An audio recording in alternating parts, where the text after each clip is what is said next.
देश के वित्त मंत्री निर्मला सीतारमण जी ने आज भारत का बजट पेश किया है। एक साधारण व्यक्ति ने यही समझा इस बजट को कि 7 लाख तक के जो आप इनकम कमाते हैं उसके वहाँ तक आपको टैक्स नहीं देना पड़ेगा। लेकिन इसकी बारीकियाँ क्या है, ये बजट क्या व्यापारियों के लिए ठीक है या नहीं है, किसानों के लिए बजट कैसा है, ये जानने के लिए हमारे साथ कैट के राष्ट्रीय अध्यक्ष बीसी भरतिया जी है।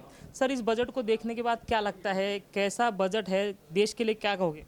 देखिए, इसमें कोई शक नहीं है कि ये बजट देश का बुनियादी ढांचा ठीक करके देश को आगे ले जाने की तरफ का बजट है।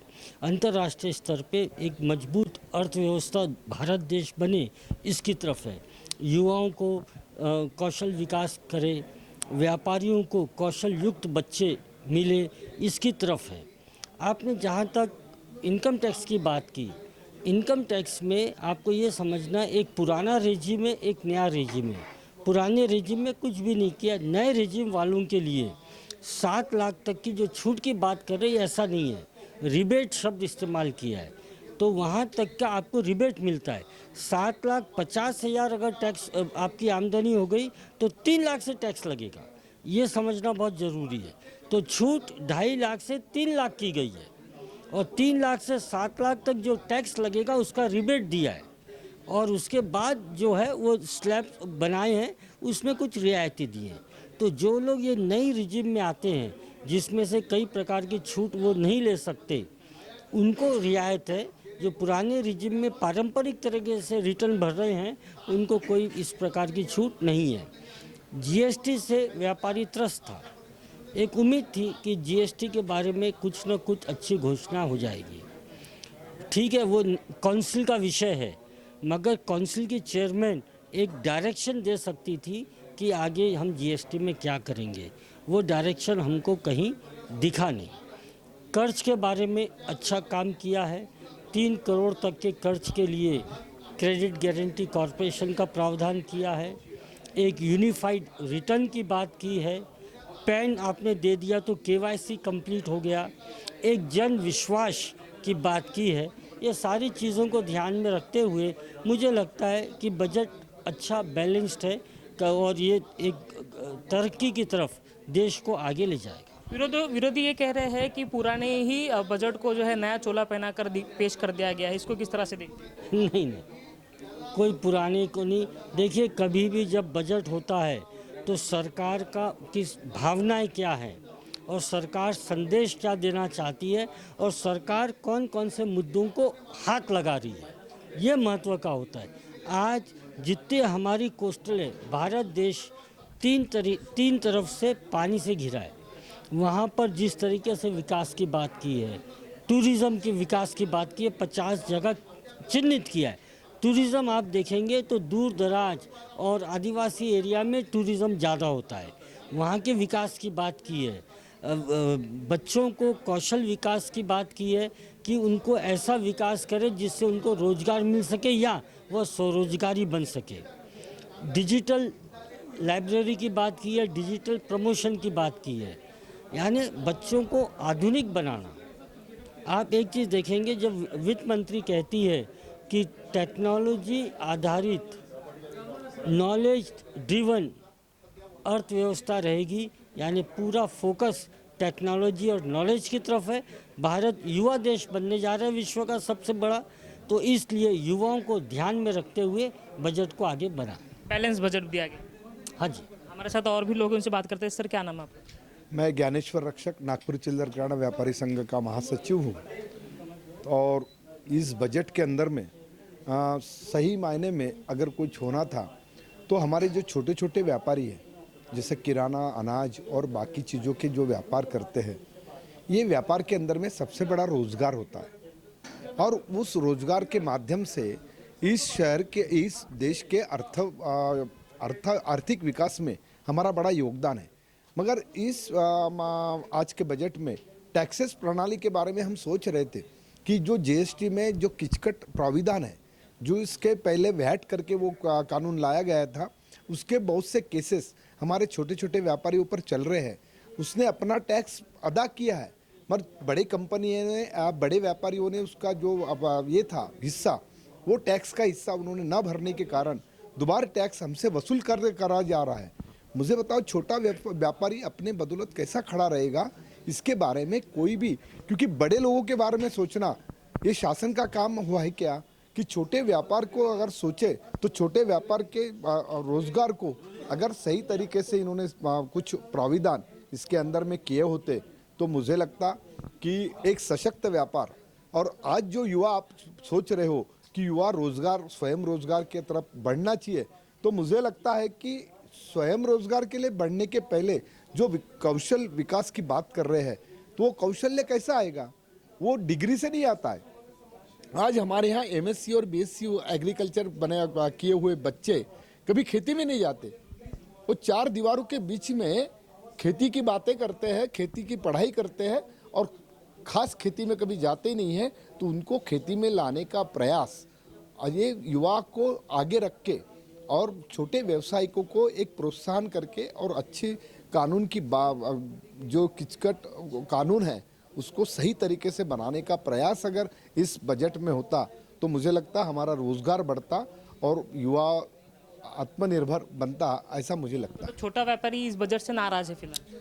देखो, नाराज तो क्या है, हम लोग नाराज भी रहे या नहीं रहे, उसमें उसका कारण कोई बजट पर बहुत बड़ा असर होता है ऐसा नहीं, इसलिए नहीं होता है कि छोटे कितने भी चिल्लाए तो उसका कोई असर शासन के ऊपर में नहीं होता, मगर एक है कि उसके कारण जो तकलीफें भविष्य में इस देश के सामने आने वाली है उसके लिए हम लोग अगवा कर रहे हैं, कि शासन को इसलिए अगवा कर रहे हैं कि ये जो छोटे टप्पे का व्यापार अगर ख़त्म हो जाएगा तो आप लोग कभी भी इस रोज़गार को और ये आर्थिक परिस्थिति को सुधारने में सक्षम नहीं बनेंगे। हमारे साथ किसान नेता सतीश बंग जी है, उनसे बात करते हैं। सर, किसानों को क्या मिला इस बजट से? मराठीत देखिए, सहकार से समृद्धि, सुजलाम सुफलाम, ये जो हम नारे देते हैं तो ये नारे ही है, उसका वास्तविक रूप के अंदर में उतारना बहुत ज़रूरी है। आज जो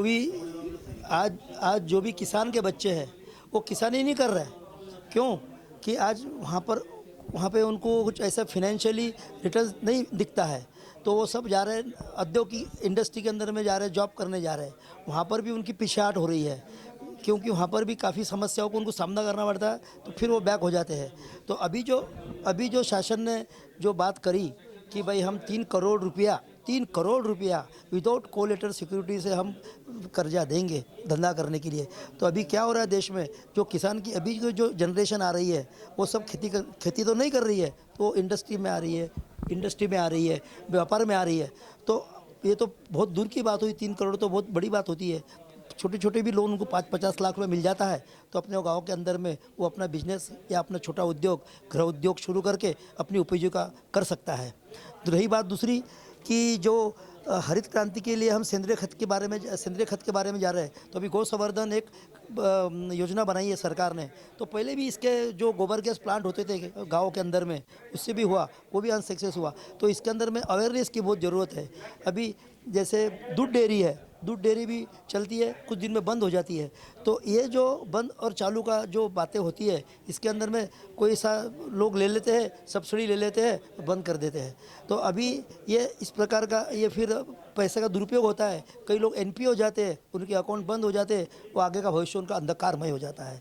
इसके लिए उनको जो भी अवेयरनेस देना है, तो एक छोटे छोटे गांव के अंदर में हर डिपार्टमेंट के एक कार्यशाला होना चाहिए कि वहाँ पर उनको अवेयरनेस दिया जाए। और इसके साथ में कृषि पर्यटक भी उनके साथ में एक अच्छा व्यवसाय का स्रोत है।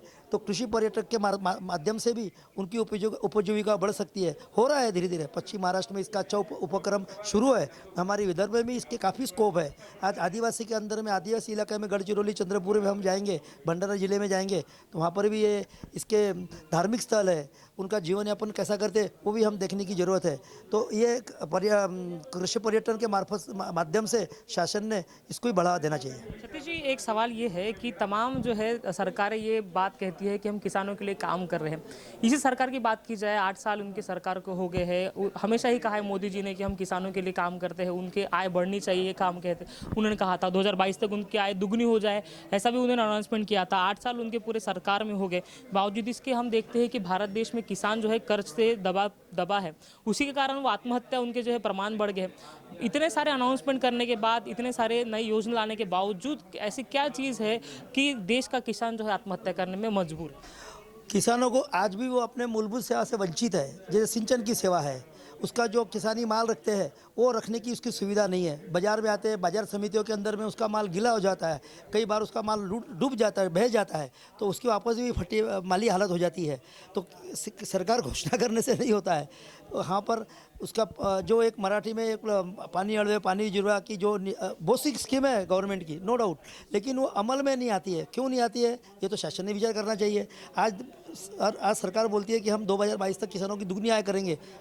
हम आज 2023 देख रहे हैं, तो मुझे तो कुछ दिखाई नहीं दे रहा है कि कहाँ उसकी कैसी 2025 तक दुगनी आय होंगी। अगर दुगनी आय किसान की हो जाती तो ये देश तो फिर से सोने की चिड़िया बन के हमारा फिर से हर गांव के में, हर देहात में उसका सोने का धुआं निकलेगा और किसान समृद्ध होगा। ऐसी हम तो शुभकामना ही कर रहे हैं, लेकिन इसमें कहीं ना कहीं शासन की ओर से खामियां हैं कि जो पूरी नहीं हो रही है। सर, तो किसानों के लिए जो है अनाउंसमेंट काफ़ी होती है, लेकिन जो जब इम्प्लीमेंटिंग की बात होती है तो सरकार नहीं कर पाती। हमारे साथ और कुछ लोग उनसे बात करते हैं। सर, क्या नाम है? मेरा विनोद गुप्ता है, मैं टीम कैट नागपुर का सेक्रेटरी हूँ। क्या लगता है आज का बजट जो देखने के बाद, क्या आपकी पहली प्रतिक्रिया? बजट तो बहुत अच्छा बनाया हुआ है सरकार ने। ऐसा नहीं लग रहा कि 24 को इलेक्शंस होने वाले हैं तो लोगों को लुभावना बजट देकर लोगों को लुभावने की कोशिश की गई है।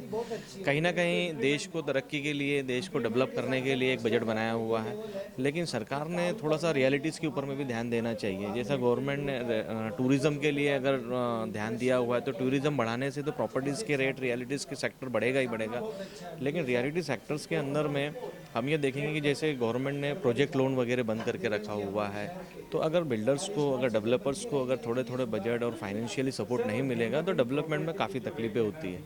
और इंफ्रास्ट्रक्चर किसी भी शहर का, किसी भी देश का अगर इंफ्रास्ट्रक्चर का स्ट्रांग हो तो उस देश को, उस शहर को बढ़ने से कोई नहीं रोक सकता। इसलिए इंफ्रास्ट्रक्चर बढ़ाने के लिए, फाइनेंशियली सपोर्ट देने के लिए बिल्डरों को कुछ सहूलियत देनी चाहिए।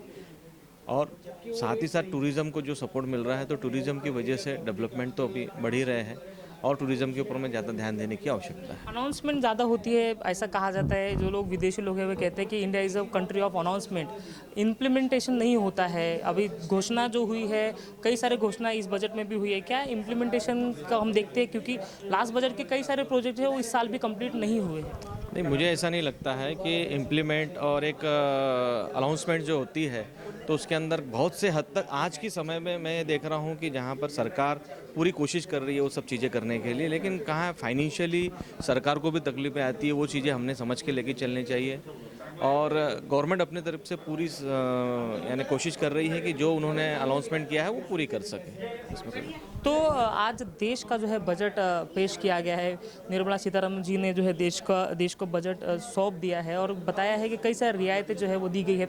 खास तौर पर जो आम आदमी है वो यही समझता है कि उनको 7 लाख तक की जो है वो टैक्स स्लैब में उन्हें छूट मिली है। ये सामान्य जनता की राय होती है बजट को देखने की। उनको क्या मिला, तो टैक्स में रियायत मिली है ऐसा पता चलता है। लेकिन व्यापारी संगठन जो है फिर, या फिर किसान नेता जो है, या फिर अन्य जो व्यक्ति है जो समाज में इस आर्थिक अर्थव्यवस्था को समझते हैं, उनके द्वारा मिलीजुली प्रतिक्रिया फिलहाल इस बजट को लेकर दी जा रही है। किसान नेताओं ने ज़रूर कहा है कि ये बजट बैलेंस है।